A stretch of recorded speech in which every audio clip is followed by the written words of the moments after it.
ఆడు కన్న తండ్రి మనకు ఆ ప్రభువే. యేసు అందరికి ప్రభువు, యేసే లోక రక్షకుడు. లోకము ఆకాశము మారిన నిత్యము క్రీస్తే. దేవుడు మనలను ప్రేమించే ఈ లోకమునకు తానే తెచ్చే. దేవుడు మనలను ప్రేమించే ఈ లోకమునకు తానే తెచ్చే. పాపాత్ములమైన మన కొరకు ఆ సిలువలో ప్రభువు మరణించే. పాపాత్ములమైన మన కొరకు ఆ సిలువలో ప్రభువు మరణించే. యేసు అందరికీ ప్రభువు, పాపులు ప్రభుని వేడిన, కలుషాత్ములు ప్రభు క్షమ కోరిన. పాపులు ప్రభుని వేడిన, కలుషాత్ములు ప్రభు క్షమ కోరిన. క్షమించును ప్రభువు తక్షణమే, విడిపించును పాప శిక్షను. క్షమించును ప్రభువు తక్షణమే, విడిపించును పాప శిక్షను. యేసు అందరికీ ప్రభువు, రమ్మువోదరనే ఇమ్ముని హృదయమినాడే. రమ్మువోదరనే ఇమ్ముని హృదయమినాడే. నీ కొరకు కూర్చుండే, నీ హృదయపు వాసిట నిలచియుండే. నీ కొరకు యేసు పిలచుచుండే, నీ హృదయపు వాసిట నిలచియుండే. యేసు అందరికీ ప్రభువు, యేసే లోక రక్షకుడు. లోకము ఆకాశము మారిన మిత్రముండును క్రీస్తే. యేసు అందరికీ ప్రభువు. తుడవే సర్వాధిపతివే, నీ రక్షణ నాకిచ్చితివే. ఆరాధనా ఆరాధనా ప్రియ యేసు ప్రభు నాకే. నా యేసు ప్రభు నాకే ఎంతో ప్రేమించి నాకయ్య తెంచి ప్రాణము నర్పించితివే. విలువైన రక్తము చిందించి నన్ను విమోచించితివే. ఎంతో ప్రేమించి నాకయ్య తెంచి ప్రాణము నర్పించితివే. విలువైన రక్తము చిందించి నన్ను విమోచించితివే. ఆరాధనా ఆరాధనా ప్రియ యేసు ప్రభు నాకే. నా యేసు ప్రభు నాకే. ఆశ్చర్యకరమైన నీ వెలుగులోనికి నన్ను పిలచి వెలిగించితివే. నీ గుణాతిశయముల్ ధరణే ప్రచురింప ఏర్పరచుకొంటివే. ఆశ్చర్యకరమైన నీ వెలుగులోనికి నన్ను పిలచి వెలిగించితివే. నీ గుణాతిశయముల్ ధరణి ప్రచురింప ఏర్పరచుకొంటివే. ఆదికాండము 2వ అధ్యాయం 15వ వచనం నుంచి మనం చదివినట్టయితే, మరియు దేవుడైన యెహోవా నరుని తీసుకొని ఏదెను తోటను సేద్యపరచుటకును దాని కాచుటకును దానిలో ఉంచెను. మరియు దేవుడైన యెహోవా, ఈ తోటలోనున్న ప్రతి వృక్ష ఫలములను నీవు నిరభ్యంతరముగా తినవచ్చును, అయితే మంచి చెడ్డల తెలివినిచ్చు వృక్ష ఫలములను తినకూడదు. నీవు వాటిని తిను దినమున నిశ్చయముగా చచ్చదవని నరునికి ఆజ్ఞాపించాను. తోటలోని ఫలాలన్నీ తినమన్నాడు, నిరభ్యంతరంగా తినొచ్చు అన్నాడు. కానీ ఒక వృక్షం ఉంది, అదే వృక్షం అట మంచి చెడ్డల తెలివినిచ్చు వృక్షం, దాని ఫలాలు మాత్రం తినొద్దన్నాడు. ఆదాముని దేవుడు అక్కడ తీసుకొచ్చి తనకు అప్పగించిన బాధ్యత ఏంటంట, 15వ వచనంలో ఏదేను తోటను సేద్యపరచుటకును దాన్ని కాచుటకును, దాన్ని కాయాలి, సేద్యపరచాలి, దాన్ని కాయాలి, కావలిగా ఉండాలి. మరి అలాంటి పరిస్థితుల్లో నుండి మరి ఆదాము అవ్వలు ఏమైపోయారు, అపవాది మాటలు విని మోసపోయి దేవునికి దూరం అయ్యారు. దేవుడు తన తండ్రి అయిన దేవుడు ఏదైతే చెప్పాడో దాన్ని లక్ష్య పెట్టక ఆ మాటలు నిరాకరించి ఏం చేశారు, తినవద్దు అన్న వృక్ష ఫలములను, మంచి చెడ్డల తెలివినిచ్చు వృక్ష ఫలములను, ఆ పళ్ళను తిని దేవునికి దూరం అయిపోయారు. దేవుడు ఆయన యొక్క ప్రణాళిక ఏంటంటే తన స్వరూపములో తన పోలికలో ఆయన తన కుమారుని చేసుకున్నాడు. ఎందుకు? తనతో పాటు నిరంతరము జీవింప చేయటానికి. అవునా? తన కుమారుని ఎందుకు ఆదామును చేసుకున్నాడంటే తను నిరంతరం ఉండాలి అని. ఏం చెప్పాడు? నీవు ఈ భూమిని నిందించు, పరిపాలన చేయి, వీటన్నిటిని నీ స్వాధీనపరుస్తున్నాను అన్నాడు. సమస్తాన్ని తనదైన తన హస్తములతో గాని తన రూపించిన ఆ సమస్తాన్ని ఎవరికి అప్పచెప్పాడు? తన కుమారుడైన ఆదాముకు అప్పచెప్పాడు. అదే మొదటి అధ్యాయంలో మీరు చూసినట్టయితే, మొదటి అధ్యాయం 28వ వచనం చూడండి. ఆది కాండము మొదటి అధ్యాయం 28వ వచనం. వారిని ఆశీర్వదించను, మీరు ఫలించి అభివృద్ధి పొంది విస్తరించి భూమిని నిండించి దానిని లోపరుచుకు, మీరు అభివృద్ధి చెందండి, మీరు ఫలించండి అని చెప్పి ఆశీర్వదించాడు. ఆశీర్వాదానికి పాత్రులుగా ఉన్నారు వీరు. కానీ ఎప్పుడైతే దేవుని మాటను ధిక్కరించారో ఆశీర్వాదానికి బదులు ఏమొచ్చినాయి? శాపం వచ్చింది, శపింపబడ్డారు. అవునా? ఏమని శపించాడు? 3వ అధ్యాయం మనం చూసినట్టయితే, 3వ అధ్యాయము మరి 16వ వచనం 17వ వచనాన్ని గనక మనం చూసినట్టయితే, మరి స్త్రీని శపించాడు, అవ్వని శపించాడు, తర్వాత సర్పమును శపించాడు, తర్వాత ఆదామును కూడా శపించినట్టుగా చూస్తున్నాం. ఏమని శపించాడు చూడండి. 19వ వచనం 3:19, నీవు నేలకు తిరిగి చేరు వరకు చెమట కార్చి ఆహారం నేల నుండి నీవు తీయబడితివి, నీవు మన్నే గనుక తిరిగి మన్నే పోదు అని చెప్పారు. ఏమొచ్చింది? మరణం వచ్చింది. అంతకుముందు మరణం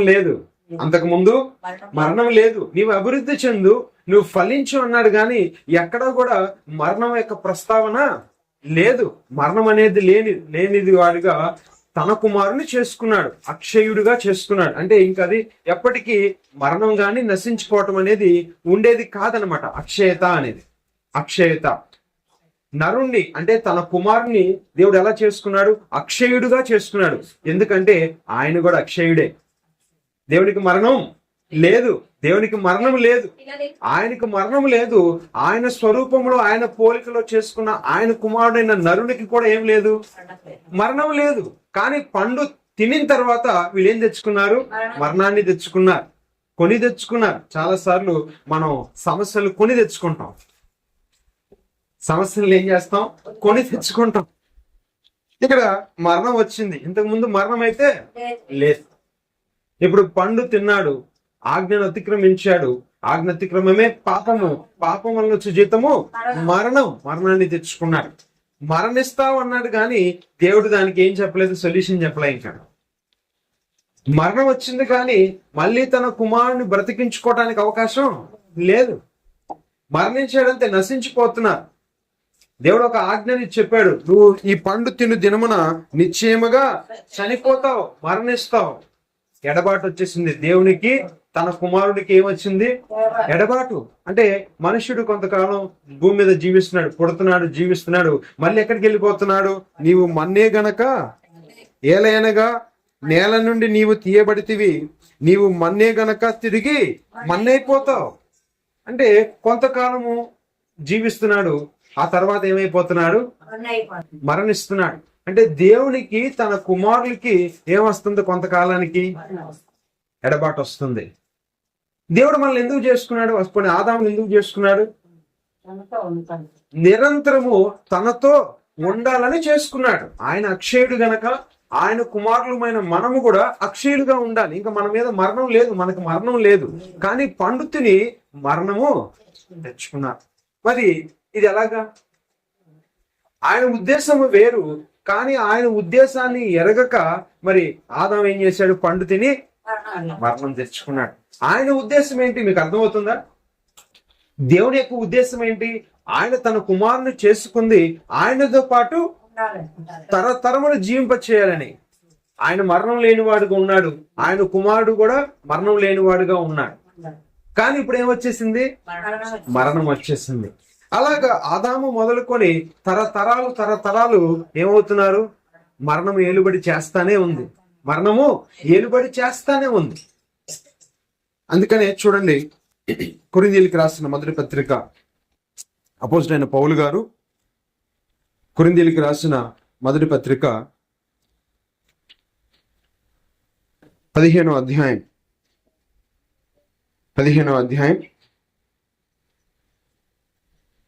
53వ వచనాన్ని చూడండి. 15:53. క్షయమైన ఈ శరీరము అక్షయతను ధరించుకొనవలసి ఉన్నది, మత్యమైన ఈ శరీరము ఆగండి. ఇప్పుడు క్షయమైపోయి ఈ శరీరం పండు తిన్న తర్వాత మనిషి ఏమైపోతున్నాడు? క్షయమైపోతున్నాడు. అంటే భూమిలో పాతి పెడితే ఆ దేహం ఎంతకాలం ఉంటది? కొన్నాళ్ళకి ఏమైపోద్ది? ఇంకా కనపడ్డు. ఈ దేహం అంతా చీకిపోద్ది, ఇంకా మనిషి కనపడ్డు.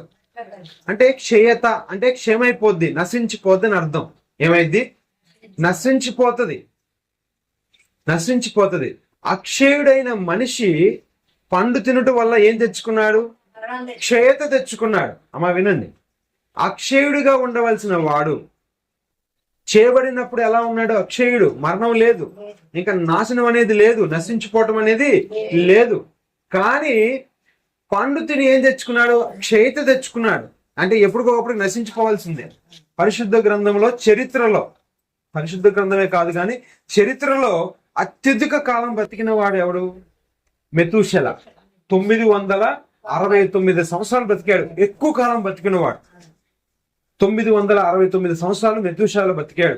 అయినా గాని మరణించాల్సి వచ్చింది. క్షయమైపోయాడు, నశించిపోయాడు. మరి ఈ క్షయతను ఇప్పుడు ఏం చేయాలట? క్షయమైన ఈ శరీరము అక్షయత అంటే ఇంక మళ్ళా నాశనం లేని పరిస్థితిలోకి రావాలి. నాశనానికి పాత్రుడైన వాడు, నశించిపోవటానికి పాత్రుడైన వాడు ఇప్పుడు ఎక్కడికి రావాలి? మరలా నాశనం లేని వాడుగా చేయబడాలి. క్షయమైనది ఇప్పుడు ఏమవ్వాలట? ఈ శరీరము, క్షయమైన ఈ శరీరము అక్షయత అంటే ఇంకా నాశనం లేదు, ఇంకా నశించిపోవటం అనేది లేదు. నా వైపు చూడండి మీ అందరూ. ఇప్పుడు ఆడి వయస్సు ఎంత? సంవత్సరన్నర లేదా ఇంచుమించుగా సంవత్సరన్నర. వాడు ఎదుగుతా ఉంటాడు. అవునా? ఏమొస్తుంది? వయసు పెరుగుతా ఉంది. అవునా? వాడి రూపం ఎలా ఉంది? ఇప్పుడు ఇంకొక సంవత్సరం తర్వాత వాడి రూపం ఎలా ఉంటది? ఇంకొన్నాళ్ళ తర్వాత వాడు ఎలా ఉంటాడు? వాడి శరీరంలో మార్పులు వస్తానే ఉంటాయి. వయసు పెరిగే కొద్ది మార్పులు వస్తానే ఉంటాయి. కానీ అది దేనికి? క్షయమైన ఈ శరీరానికి మార్పు ఉంటది, కానీ అక్షయమైన శరీరానికి ఏముండదు, మార్పు ఉండదు. ఒకప్పుడు 40 సంవత్సరాలు 50 సంవత్సరాల తర్వాత రోగాలు వస్తా ఉండే. ఇప్పుడు చిన్నప్పటి నుంచే రోగాలు ఉన్నాయి. అవునా?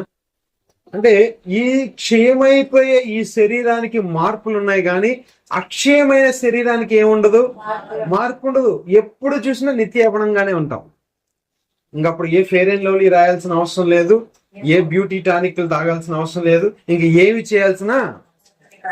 ఈ శరీరమైన ఈ క్షయమైన శరీరానికే మార్పులు, గాని అక్షయమైన శరీరం ఉంది చూసారా, ఆ అక్షయమైన శరీరానికి మార్పు. ఆ పరిస్థితి కావాలి. అర్థమవుతుందా మీకు?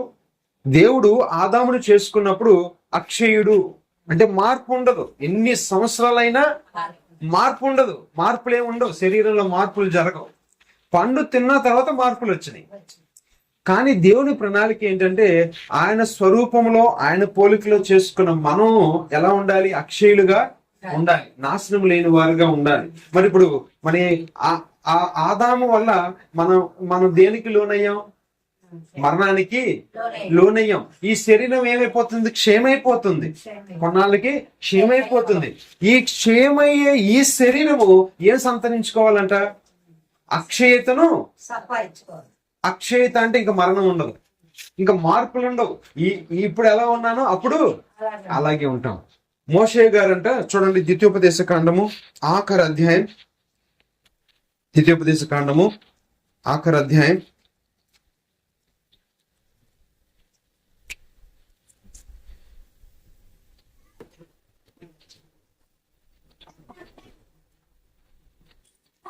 34వ అధ్యాయం 7వ వచనం చూడండి. మోషే చనిపోయినప్పుడు సంఖ్యాకాండం తర్వాత యెహోషువ ముందు ద్వితీయోపదేశ కాండం 34వ అధ్యాయం 7వ వచనంలో, మోషే చనిపోయినప్పుడు 120 సంవత్సరముల ఈడు గలవాడు, అతనికి దృష్టి మాంద్యం లేదు. ఆగండి, ఎలా ఉన్నాడట? ఏ వయసు అప్పుడు? 120 సంవత్సరాల వయసు అప్పుడు చనిపోయాడు. చనిపోయేటప్పటికి దృష్టి మాంద్యం లేదు, సత్తువ తగ్గల, బలం తగ్గల. ఎందుకంటే దేవునితో గడిపినవాడు, దేవునితో ముఖాముఖిగా ఉన్నవాడు. 40 దినాలు ఉన్నాడు, పగలు రాత్రులు దేవునితో ఉన్నవాడు. ఆ కొండ నుంచి కిందకు వస్తున్నప్పుడు అతని ముఖములు చూడలేక ఇశ్రాయేలీలు ఏమైపోయారు? అంత దగలాడుతుంది అతని ముఖం, అతని శరీరము అంత తేజస్సు కలిగినదిగా ఉంది. 40 దినాలే అక్కడ ఉంటే 40 దినాలకే అంతగా మార్పు చెందితే ఇంకా నిజంగా దేవునితో ఉంటే ఇంక మన దేహాలు ఎలా మారిపోతాయి?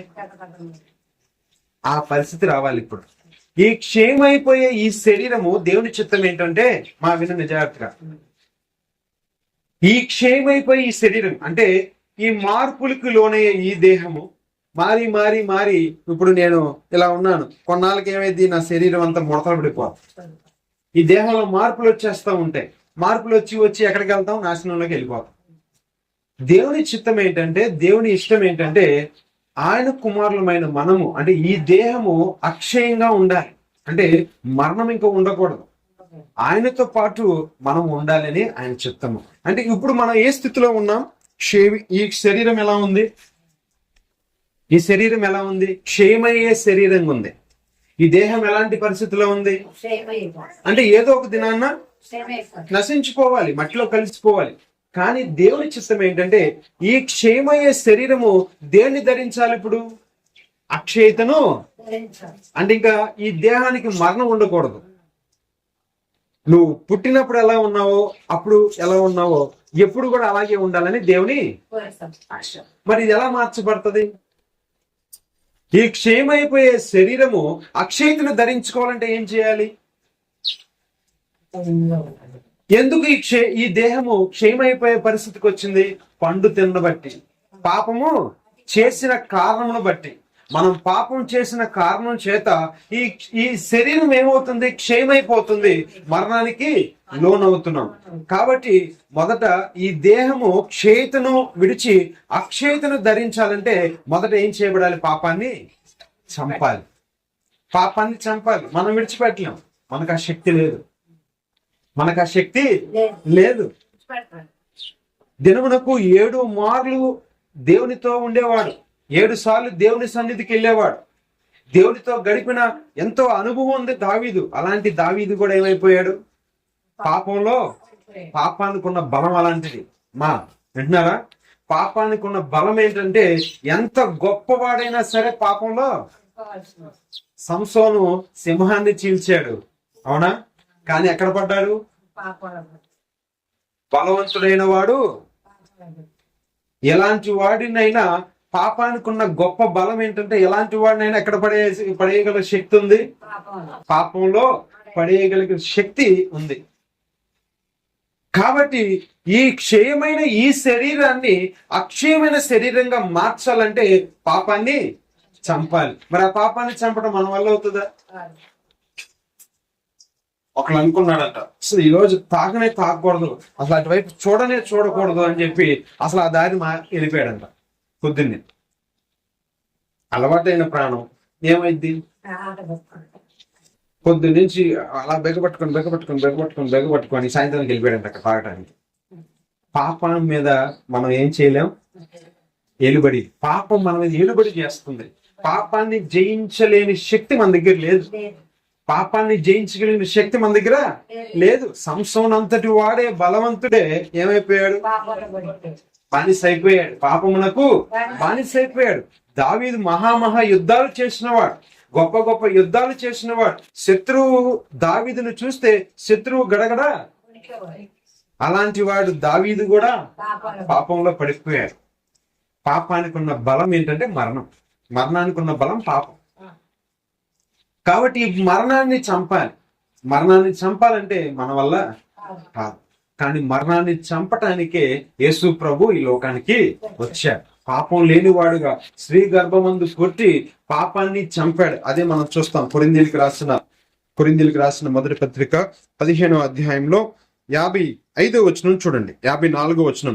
ఈ క్షయమైనది అక్షయతను ధరించుకునేటప్పుడు, ఈ మత్యమైనది అమర్త్యతను ధరించుకునేటప్పుడు విజయమందు మరణము మృంగివేయబడెను. మొదట మరణాన్ని జయించింది ఎవరు? పాపాన్ని జయించింది ఎవరంటే యేసు ప్రభువే. ఇంకా భూమి మీద ఎవ్వరు కూడా ఆ పాపాన్ని జయించలేకపోయారు.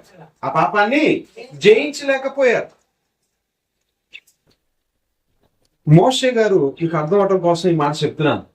మోషే గారు ఎన్నిసార్లు ఓపిక పట్టారు? ఇశ్రాయేలీయులు మోషే మీద తిరుగుబాటు చేస్తే ఎన్నిసార్లు ఓర్చుకున్నాడు? చాలా సార్లు ఓర్చుకున్నాడు. దేవునికి కోపం వచ్చింది.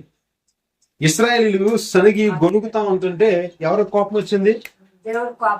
దేవునికి కోపం వచ్చి మోషేని పిలిచి, మోషే నువ్వు ఒక్కసారి పక్కకు తప్పుకో, ఈ ఇశ్రాయేలీయులందరినీ కూడా నేను నాశనం చేసేస్తానంటే అప్పుడు పాపం మోషే గారు మంచి మనసుతో దేవునితో అన్నాడు, అయ్యా వీళ్ళు మాత్రం ఏమీ చేయమాక, వీళ్ళు ఏమన్నా చేయాలంటే ముందు నన్ను చంపే, నీ జీవ గ్రంథం నుంచి నా పేరు కొట్టే, వాళ్ళు ఏమి చేయొద్దని ఎన్నోసార్లు బతుకులాడుకున్నాడు.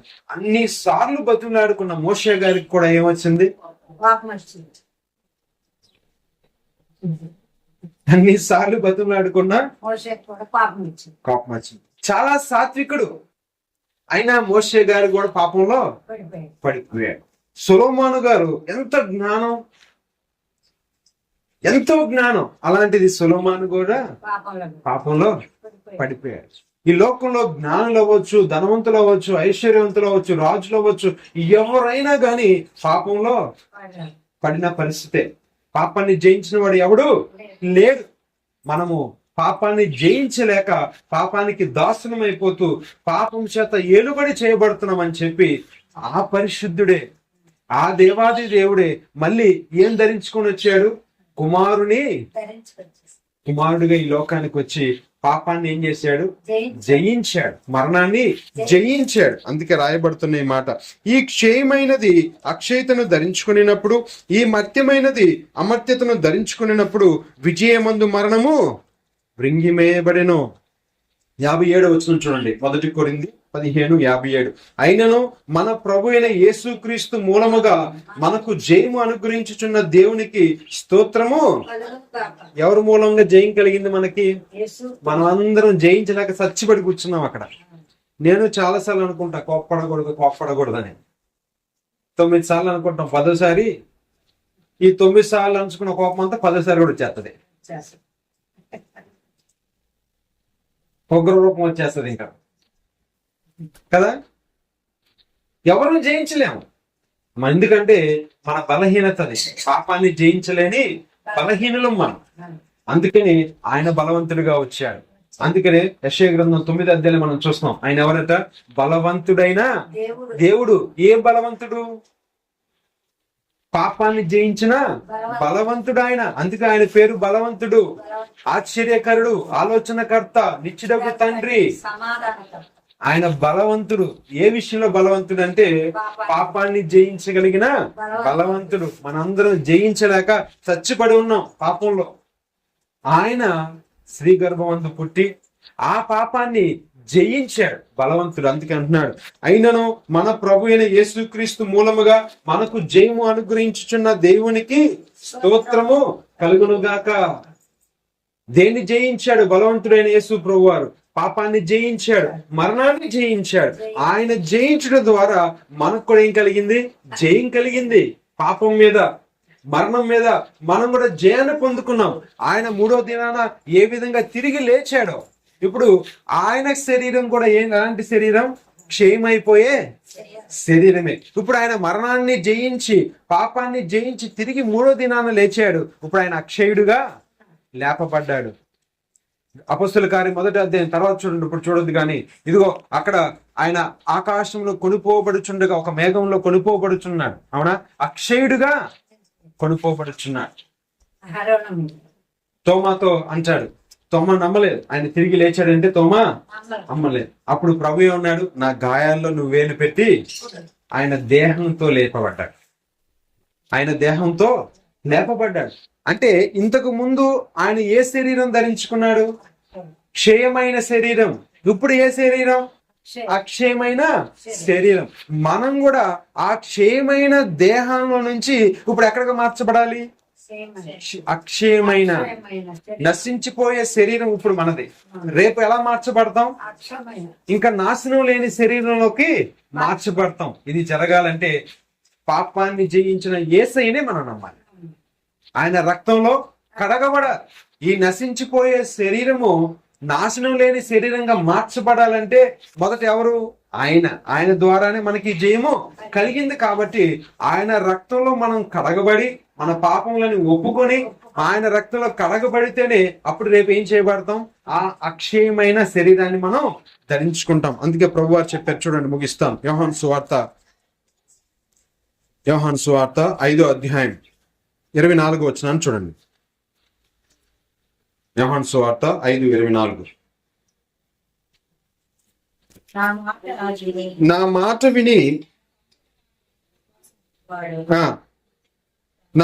విని నన్ను పంపిన వాని యందు విశ్వాసం ఉంచువాడు నిత్య జీవము గలవాడు.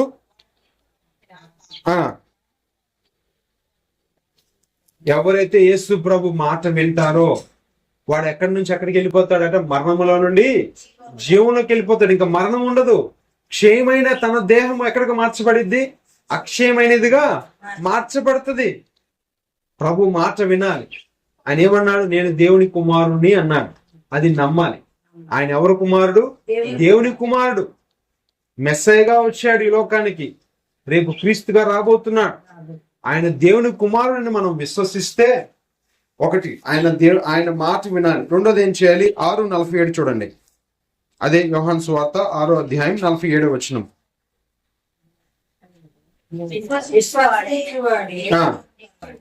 విశ్వసించువాడే నిత్య జీవము గలవాడు.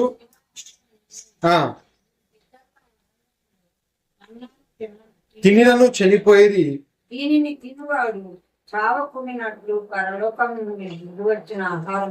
ఒకటి నమ్మాలి, ఆయన మాట నమ్మాలి. నమ్మేం చేయాలి?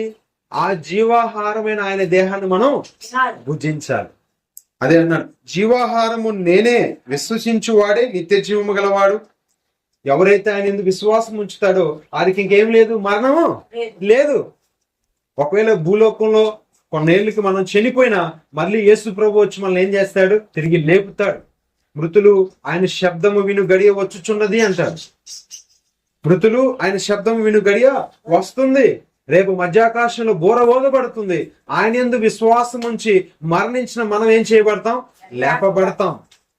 క్షేతను విడిచి అక్షేతను, పాము గనక చూడండి, సర్పం ఏం చేస్తుందట?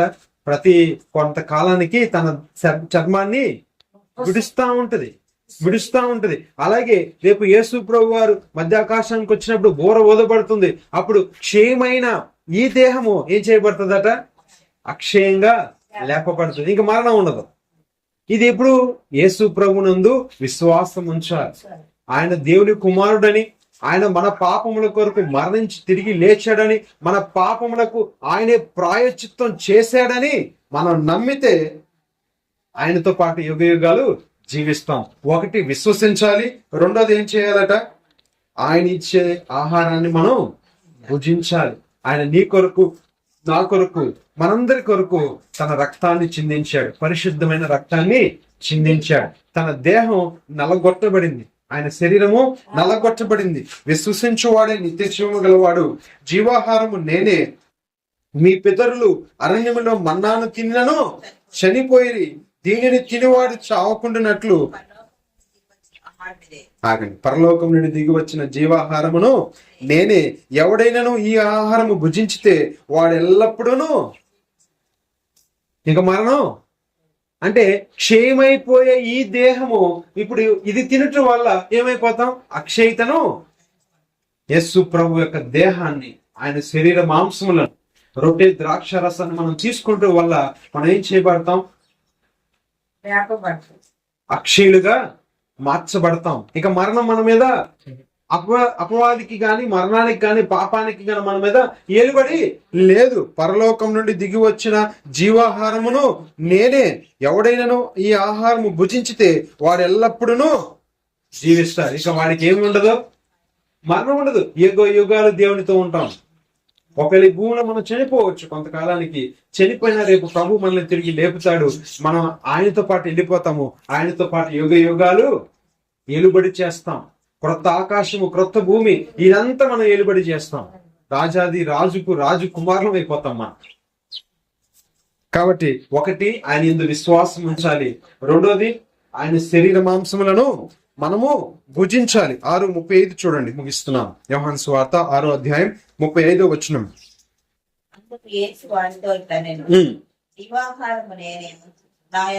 జీవాహారమును నేనే. చాలు, జీవాహారమును నేనే. మనం ప్రభు యొక్క దేహానికి సాదృశ్యమైన రొట్టె, అలాగే ప్రభు యొక్క రక్తానికి సాదృశ్యమైన ద్రాక్షరసం మన మధ్యలో ఉంది. బలను మనం స్వీకరించబోయే ముందు మనం ఆయన ఆరాధన చేయాలి. మనకు జయము అనుగ్రహించుచున్న దేవాది దేవునికి ఏం చేయాలి? స్తుతులు చెల్లించాలి. ఒకప్పుడు పాపాన్ని జయించలేకపోయాం. మరణము మన మీద ఏలుబడి చేస్తుంటే ఇదిగో ఈ దేహము క్షయమైపోతుంది, నశించిపోతుంది. దేవుడి చిత్తం అది కాదు కదా. దేవుడు మనల్ని ఎందుకు చేసుకున్నాడు? ఆయనతో పాటు యుగ యుగాలు ఉండాలని కీర్తన గ్రంథంలో రాయబడుతుంది. 2వ అధ్యాయం చూడండి. కీర్తన గ్రంథం 2వ అధ్యాయం ఆఖరిగా ఒక మాట చూపించి నేను ముగిస్తాను. కీర్తన గ్రంథం 2వ అధ్యాయం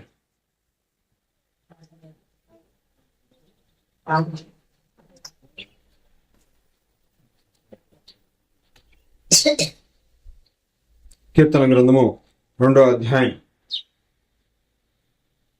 7వ వచనం చూడండి. 2:7 కట్టడను నేను వివరించెదను. యెహోవా నాకు ఇలాగ సెలవిచ్చెను, నీవు నా కుమారుడవు, నేడు నిన్ను కనియున్నాను. నన్ను అడుగుము, జనములను నీకు స్వాస్థ్యముగాను, భూమిని దిగంతముల వరకు నీకు సొత్తుగా ఇచ్చేస్తాడు. రేపు కొత్త ఆకాశము, కొత్త భూమి ఎవరి సొత్తు? నీ సొత్తు, మన సొత్తు. ఇనుప దండముతో నీవు వారిని నలగొట్టెదవు, కొండను పగలగొట్టినట్టు నీవు వారిని ముక్క చెక్కలుగా. ప్రభు చెప్తున్నాడు, నీవు నా కుమారుడవు, నీవు నా కుమారుడవు.